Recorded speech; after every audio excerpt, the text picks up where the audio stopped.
Entonces, para calcular el paso de ranura, vamos a tener los 360 grados mecánicos, ¿cierto? Recorriendo completamente la superficie del entrehierro, del rotor o del estator, ¿ok?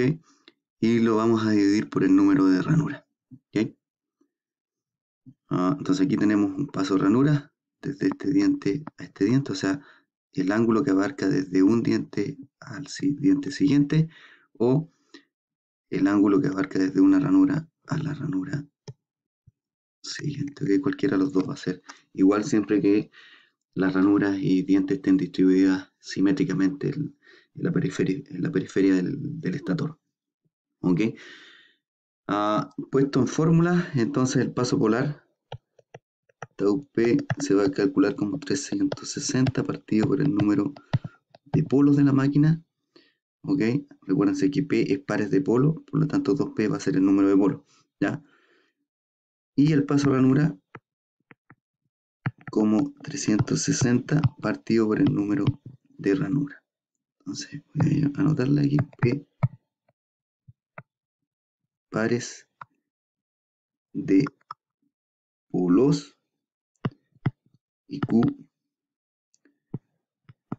número de ranuras.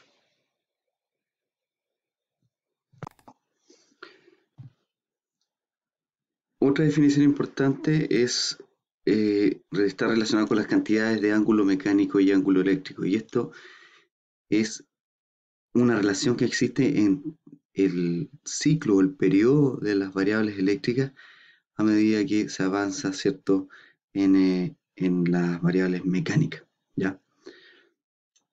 Entonces, para explicar este concepto me gustaría que imaginaran que de alguna forma ustedes pueden entrar a la máquina eléctrica y pararse en la superficie, ¿ok?, del rotor, ¿ya?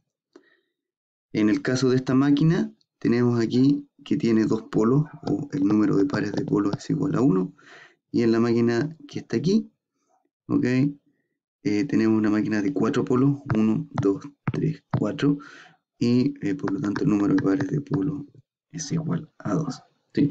Entonces estamos parados en la superficie del rotor y de alguna forma nosotros como observadores podemos ver cómo está distribuida la densidad de flujo en la superficie del rotor. Entonces, en esta superficie que tenemos aquí, ¿ok?, vamos a ver cómo se comporta la densidad de flujo. Y ya vimos que en el caso de la polaridad norte, entonces las líneas de flujo entran a esta superficie, ¿ok? Y en el caso de del polo sur, entonces las líneas de flujo salen de esta superficie, ¿ya? Entonces, si nosotros hacemos un corte aquí, por ejemplo, y estiramos la superficie del rotor, lo que vamos a ver es una distribución de densidad de flujo de esta forma, ¿sí?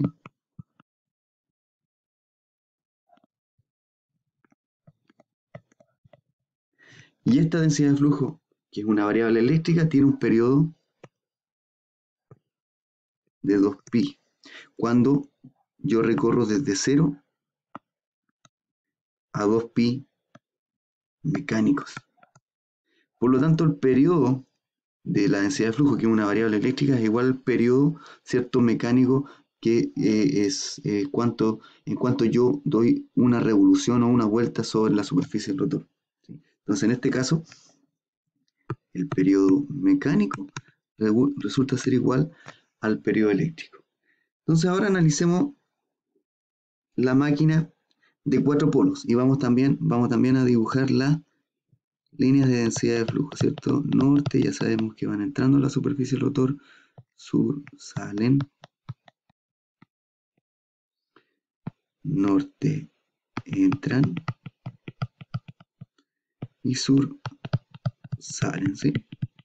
Entonces, tenemos nuevamente nuestra distribución de densidad de flujo. Ahora, como tenemos 4 polos, bueno, el periodo, ¿cierto?, de la forma de onda, por ejemplo, parte aquí en 0, hacemos el corte aquí, extendemos esto, entonces vamos a tener positivo, negativo, positivo, negativo. O sea, el periodo se cumple aquí en pi radianes mecánicos, ¿cierto? Yo recorro la mitad de la superficie del rotor, ¿ok? Y cuando recorro la mitad, ¿cierto? Ya tengo un periodo eléctrico. Por lo tanto, es más o menos lo que se ve aquí. Entonces recorro desde 0 a 2pi mecánico, ¿ok? Y cuando llego a pi radianes mecánicos, ¿ok? Tengo un periodo completo de la forma de onda de densidad de flujo. O sea, aquí tenemos el periodo, ¿cierto? En eléctrico, ¿cierto? Si nosotros miráramos solamente esta forma de onda, no olvidáramos de la mitad de allá, ¿cierto? Veríamos 2pi radianes eléctricos, ¿cierto? Dentro de estos pi radianes mecánicos, ¿ya? Y el otro polo, ¿cierto? El otro par de polos estaría acá, ¿sí? En las otras pi radianes mecánicos, ¿ya? Ahí tenemos nuevamente otro periodo eléctrico, ¿ya?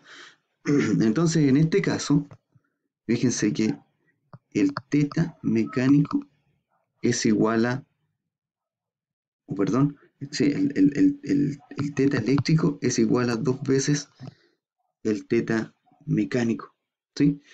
Si hiciéramos esto con una máquina de 3 pares de polos, de 4 pares de polos y así sucesivamente, iríamos viendo que cada vez el periodo se va haciendo más pequeño, el periodo de la variable eléctrica, ¿ok?